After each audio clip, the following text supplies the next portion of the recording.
ก็เลยเบิดไปหาล้านพี่น้องเนาะทั้งไม้ทั้งลูกตอกลูกติ่งเนาะอ่าบล็อกปูนพี่น้องเนาะ มีครบพี่น้องเนาะแต่ก็ยังเฮ็ดคันใดแล้วก็อันนั้นอยากถามเบิ่งว่าเนาะลืมถามพี่น้องเลยตัวนี้แหละสำคัญอีหยังอ่ะทางในดองว่าสิเอาวัดใดคันใดแต่ดอกละสิเอาคือเก้านะคันว่าสิเอาขึ้นทั้งพื้นผัดยันบ่มีติเกใช่ได้ยันในดองออกให้ออกหน้าได้ยันเพื่อนซ่านนี่แหละอันนี้ของเฮาใส่กระเจเมียนนี่เด้เพราะว่าทางพ่อคือว่าเพิ่นอันนี้เด้คือว่าในน้ำให้เพราะว่ามันบ่ได้เพิ่นว่ามันยากได้ดอกว่าใดมันหอมเพิ่นว่าแต่ว่าสนะคันแนวแต่ดอกสิว่าว่าได้ก็ชุบแล้วมันหอมอะไรได้มัน60เซนแล้วใส่ไม้แล้วบ่ใส่ลูกติ่งไงบัดนี้หอมเข้ามาอีก10เซนประมาณยังประมาณ30เซนซำนี้เลยแต่ว่าตะดองนี่ได้จุบตะดองมองหายทั้งตะดองผู้จะเฮ็ดทันแล้วมีแต่ให้ทางในดองฝากกระมุกกับใจเพิ่นเป็นเฉพาะอันหนูใช้ให้พ่อในทางไม่อ้อยเพิ่นบ่เคยได้ลูกบ่เคยได้เนาะแม่ยังบ่เป็นแหละยังบ่เคยยังบ่เคยบ่ให้อยู่ดีมีแฮงเท่านั้นแหละผู้ชุบผู้ช่วยให้ดีให้บุญคำ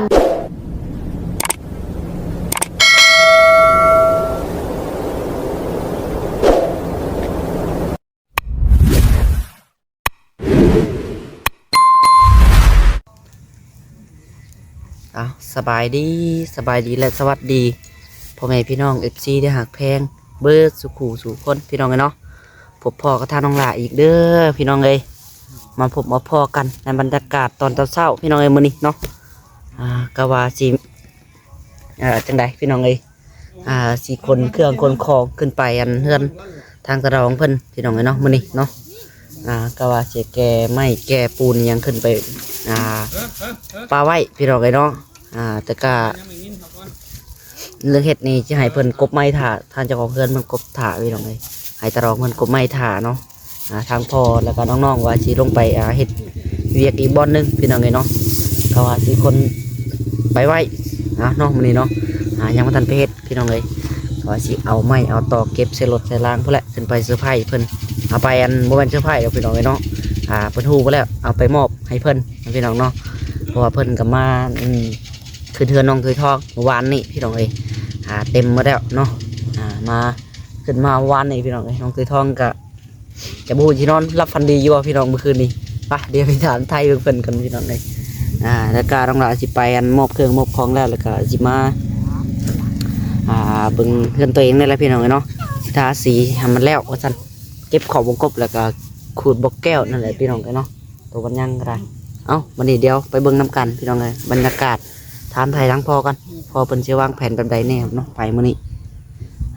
โต ไปบรรยากาศพี่น้องเลย8 โมง 9 โมงเลยเนาะนี่ก็ได้8 โมงพี่น้องเลย แดดจ้าเลยยังกันได้ไปทางไหนเถื่อโตเพราะว่าทางน้องวีก็คือเป็นไข่พี่น้องเลยไข่ทั้งแม่ทั้งลูกทั้งนั้นก็ได้เนาะน้องวีก็ทันว่าก็ได้จักเป็นอะไรเมื่อคืนนี้คือบอกว่าได้นอนบอกด้วยจังใดไปเดี๋ยวน้องหลานจะไปเบิ่งน้ำกันพี่น้องเลยพูดพี่น้องเลยโตเราดำก็มาแต่เช้าเลยเนาะเห็นยังมาดำนี่ นางพิงไฟบ่เขาเจ้าเห็นยังก็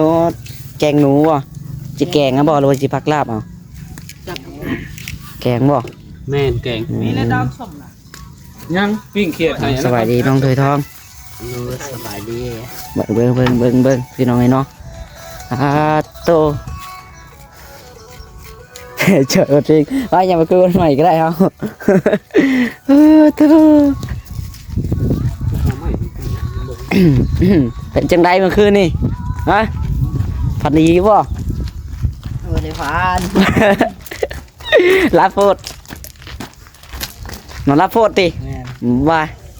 แต่ว่าแต่ขาดกระโดดเนาะท่านว่าปวดเมื่อคืนบ่ท่านว่าให้ท่านว่าก็บ่สบายบ่สบายทั้งแม่ทั้งลูกเลยนะเนาะโตพี่น้องเนาะท่านว่าก็เป็นไข้ทั้งงั้นน้องวีก็เป็นไข้บ่สบายทั้งแม่ทั้งลูกว่าซั่นท่านว่าก็ไปง่ายนอนเฮือนน้องตุยทองพี่น้องเมื่อคืนนี่เนาะน้องวีก็ ใส่สโลมอยู่พี่น้องเอ้ยตอนนี้ก็ยังบ่เบิดอยู่สโลมก็ได้คือแต่วานนี่พุ่นเนาะยังบ่เบิดอยู่พี่น้องตั้งแต่จักโมงเพิ่นมาใส่ตอนแรกเนาะแรงวันนี่เนาะ ตอนแรก ประมาณ3โมงนี่แหละพี่น้อง3โมงเนาะประมาณ3โมง4โมงนั่นแหละเพิ่นมาเพิ่นเป็นไข้บ่นั่นก็ได้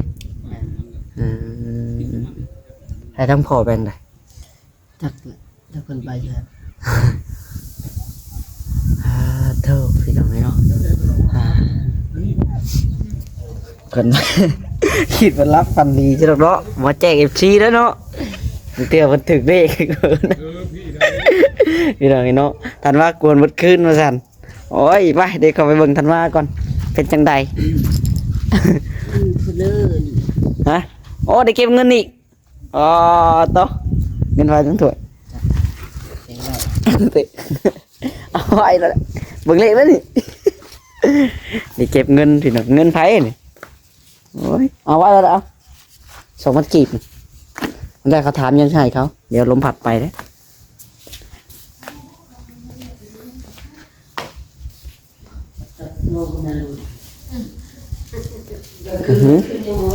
เดี๋ยวเขามาเบิ่งเฮือนน้องเคยทองก่อนพี่น้องเลยเนาะหลังจากขึ้นเฮือนแล้วเด้อ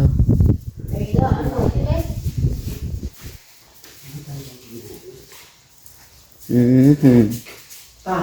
นั่นเบิดเนาะ ฮะสโลมนะ จะมาอยู่คืนเบิดคืนอยู่เบิด จุดแขนสโลมเนาะทางนั้นเด้อสาธารณว่าก็เป็นไข้บ่ บาทำบ้ากับเป็นไข้บ่ายทั้งแม่ทั้งลูก เอาเนาะเด้อผัวน้องวีกันนะไข่ตั้งแต่บื้อก่อนพุ่นพี่น้องเลยเนาะ เป็นมื้อก่อน บ่แม่นว่ากินพิษกินหยังได้เนาะ เป็นวัดเป็นไอ เป็น วัด เป็นไข่ตั้งแต่บื้อก่อนนั้นงานอีกพี่น้อง เป็น เนาะ มื้อก่อนงานโพนไข่นะ เริ่มเป็นไข่แล้วมืองานวันนี้แบบดีวิทย์เนาะแล้วงานก่อน แล้วงานแล้วก็ใช้ชะโลมชักยา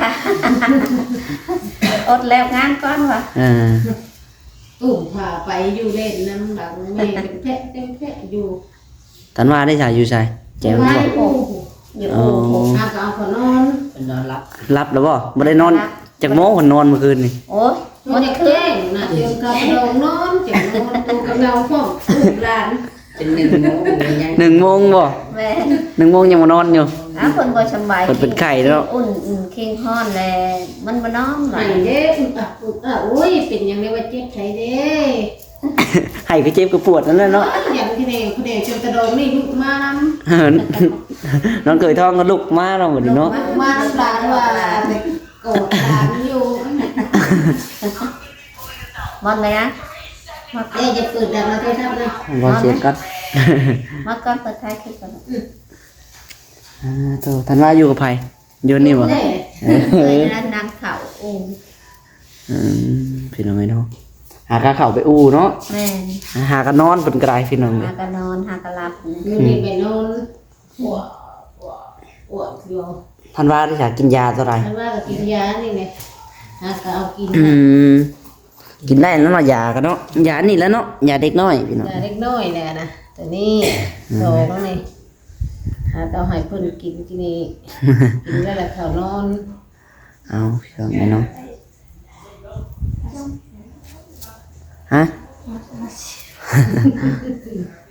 เป็นอะไรน้องวี ปากคอ แน่ว่าเนาะได้ใส่เบ็ดเพิ่น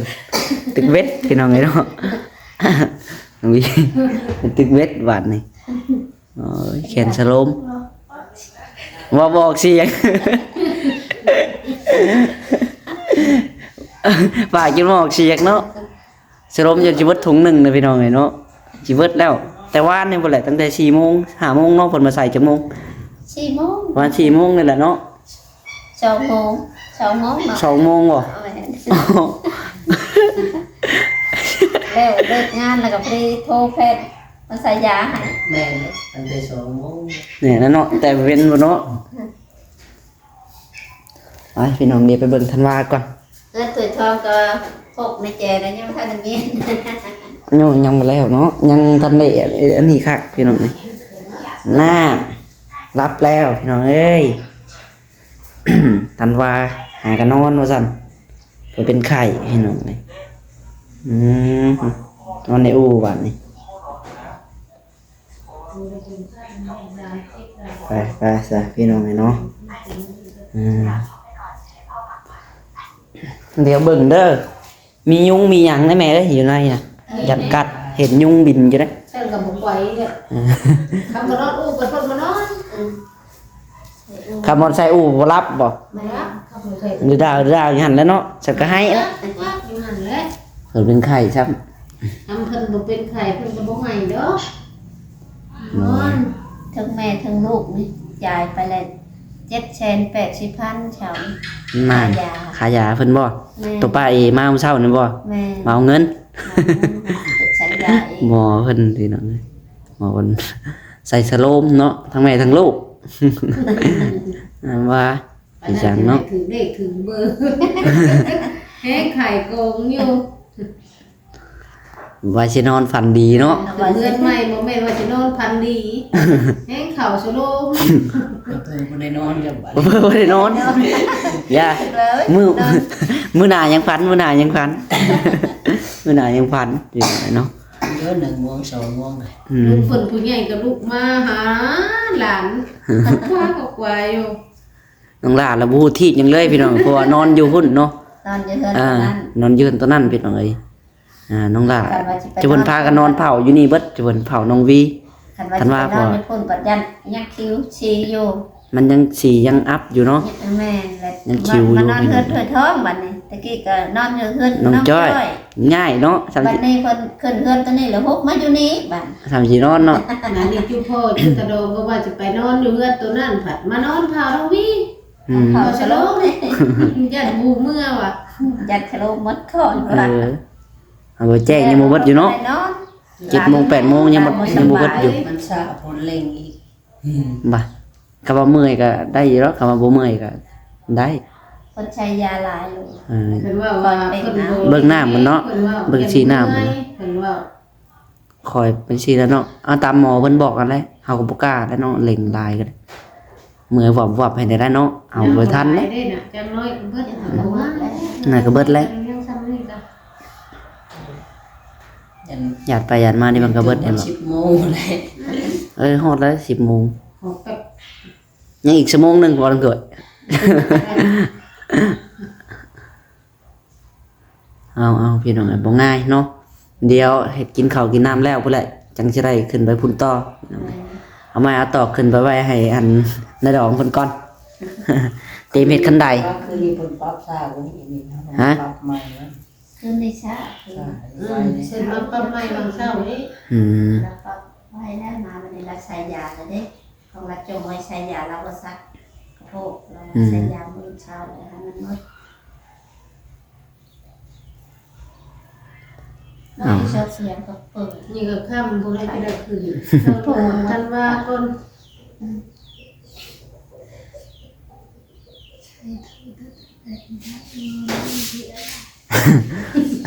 แล้วมีเสียงบ่มีแล้วเนาะ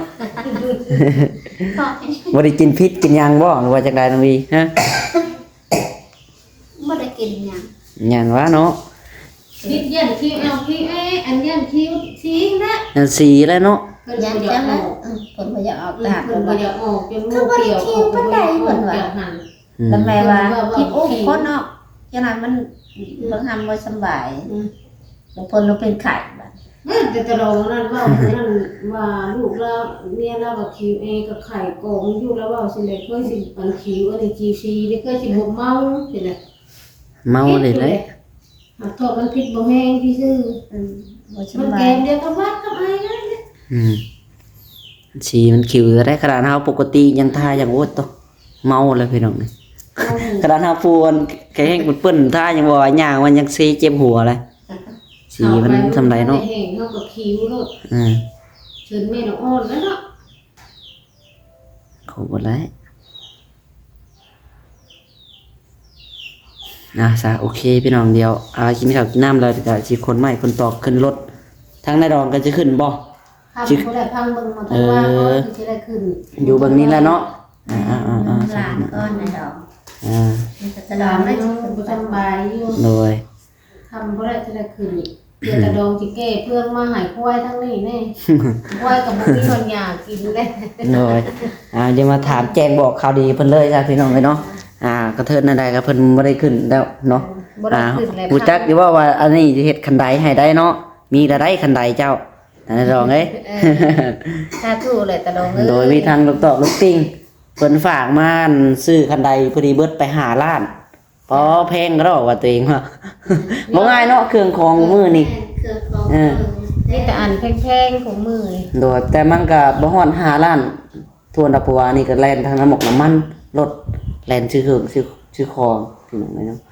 ประมาณ4 ล้านไปปลายนี่แหละพี่น้องทางน้ำหมกน้ำมันนั่นนี่ก็ได้ทางไงเพิ่นว่าเพิ่นฝากมาเรืออยู่แล้วทางไงเพิ่นฝากให้น้ำหมกน้ำมันหั่นนะก็เลยเบิดไป5 ล้านพี่น้องเนาะทั้งไม้ทั้งลูกตอกลูกติ่งเนาะบล็อกปูนพี่น้องเนาะ มีครบพี่น้องเนาะแต่ก็ยังเฮ็ดคันใดแล้วก็อันนั้นอยากถามเบิ่งว่าเนาะลืมถามพี่น้องเลยตัวนี้แหละสำคัญอีหยังทางในดองว่าสิเอาว่าใดคันใด แต่ดอกละสิเอาคือเก่านะคันว่าสิเอาขึ้นทั้งพื้นผัดยันบ่มีกิเจใช่ได้ยันในดองออกให้ออกหน้าได้ยันเพื่อนซ่านนี่แหละอันนี้ของเฮาใส่กระเจเมียนนี่เด้ เพราะว่าทางพ่อคือว่าเพิ่นอันนี้เด้คือว่าในน้ำให้เพราะว่ามันบ่ได้เพิ่นว่ามันยากได้ดอก ว่าได้ มันหอมเพิ่นว่า แต่ว่าสนะคะแนนแต่ดอกที่ว่าได้ก็ชุบแล้ว มันหอมมาเลยได้ ไม่ดีเลย มัน60 เซนแล้วใส่ไม้แล้วบ่ใส่ลูกติ่งเนี่ยบัดนี้หอมเข้ามาอีก10 เซนประมาณยังประมาณ30 เซนซำนี้เล่น แต่ว่าแต่ดอกที่ได้ก็ชุบแล้วมองหายทั้งแต่ดอกผู้จะเฮ็ดทันแล้ว มีแต่ว่าจังใดก็คือว่าแล้วพี่น้องเนาะจำเป็นแล้วแบบสิเจาะแบบเพื่อนน้องไม้แล้วคันเจาะก็ได้ แบบเพื่อนเอาไม้เจาะนั้น คันเจาะก็เอาเจ้าไปเบิ่งรถกว้างหอมซำใดก็แบบเดียวนั่นแหละเฉดนะเขาว่ามันอันนี้ว่าอยากใช้อยู่ข้างแต่มันหอมพอว่าเฮาย่างก็สิบ่ลมโตแหละ แม่นี่ เวลาเฮาแบกหยังอันนั้นอันนี้ขึ้นบ่ลมแล้วบ่แล้ว บ่ล้มได้พักกระตูก็เอาเข้าทางใน เงินดอกทางเจ้ามันยังว่ากว้างหน้าน่ะ กว้างลื่นอยู่ ลืมแต่เจ้าอีก อันนั้น80หรือ90บ่จนสิฮอดแมตรพอได้ตัวน่ะ 80อันนี้อันแทกเบิ่งอันของเจ้าว่า60เอาใส่อีกวันนี้ข้างละ10 เซนมันยังเหลือประมาณ20ปลายหรือ30เนี่ย วันหอมกระเจาะอยู่แล้วไม่เฮากับลูกติ่งก็ปักใหญ่ๆเนาะลูกติ่งก็กูจำแข็งเลย ไม่ได้ว่า แต่ว่าตาดองสิเฮ็ดแนวใดก็บ่ได้ติบ่ได้ชี้ โดยมีแต่อันนี้ได้สาวพี่น้องเลยเนาะมีแต่ให้ทางในดองฝากกระมุกกับใจเพิ่นเป็นเดี๋ยวว่าอันหนูใช้ให้พ่อในทางไม่อ้อยเพิ่น บ่เคยได้ลูก บ่เคยได้เนาะ แม่ยังบ่เป็นแหละยังบ่เคย ยังบ่เคยบ่ ให้อยู่ดีมีแฮงเท่านั้นแหละผู้ชุบผู้ช่วยให้ดีให้บุญคำย่ำชูให้อยู่ดีมีแฮงความเจ็บบ่ให้ได้ความไข้บ่ให้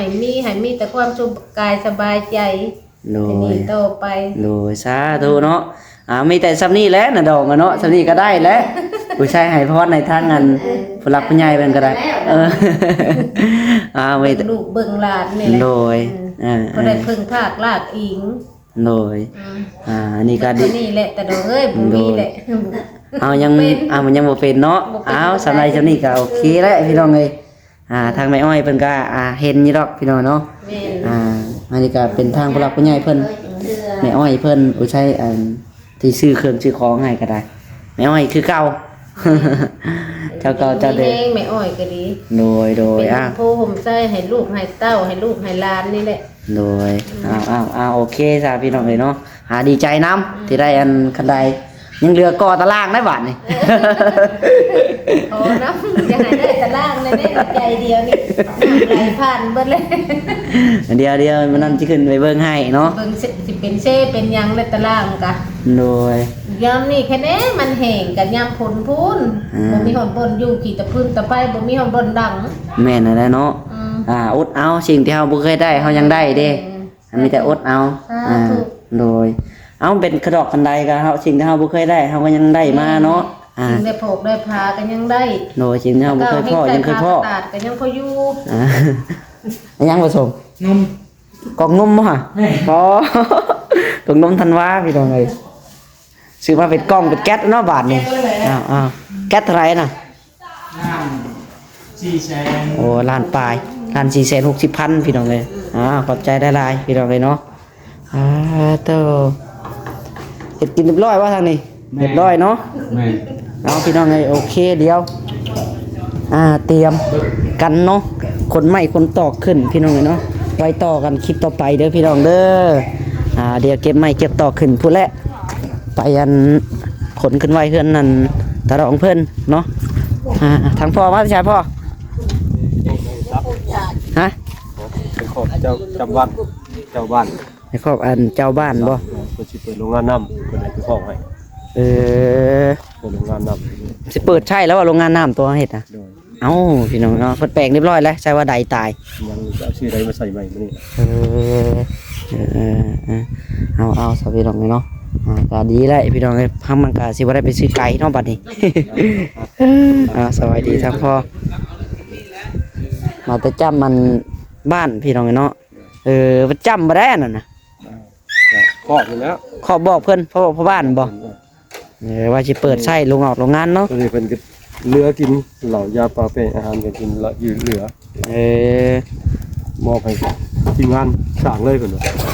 เจ้าเมซักเพิ่นมอบให้ ไม่นี่ก็ว่าดำกันลาบฝากนั่นระดับ ตอนนี้ก็เหลือ เหลืออีก กินก็เหลือเนาะไก่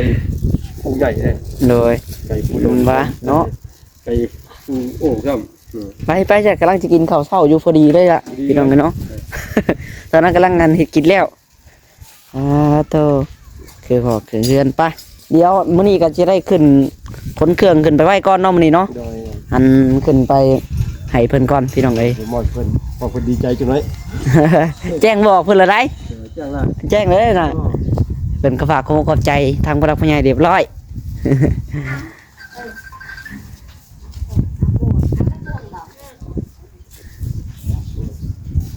ไปใส่พี่น้องไงโอเคไปเดี๋ยวน้องดาขอตัวกินข้าวกินน้ำก่อนกินข้าวอิ่มแล้วก็สิได้เก็บไม้เก็บตอกขึ้นรถเนาะตอก2 คันรถไถได้พี่น้องไงจะเก็บเมื่อไหร่นี่ทั้งบล็อกทั้งยางรถไถเฮามันเขาว่าคันเดียวมันก็บ่ไหวเนาะบล็อกมันก็นักเป็นต้นแหละพี่น้องร้อยกว่าก้อนมันก็นักเติบหลายเติบแล้วเนาะ ไปโอเคซะพี่น้องสำหรับคลิปนี้ก็สิขอตัวพี่ก้อนพี่น้องจังไรก็อยู่ดีมีแฮงบัดสุขสู่คนนะพี่น้องเนาะเอาสบายดีพี่น้องบ๊ายบาย โอ้มันเรื่องอะไรเพื่อนกันเนาะ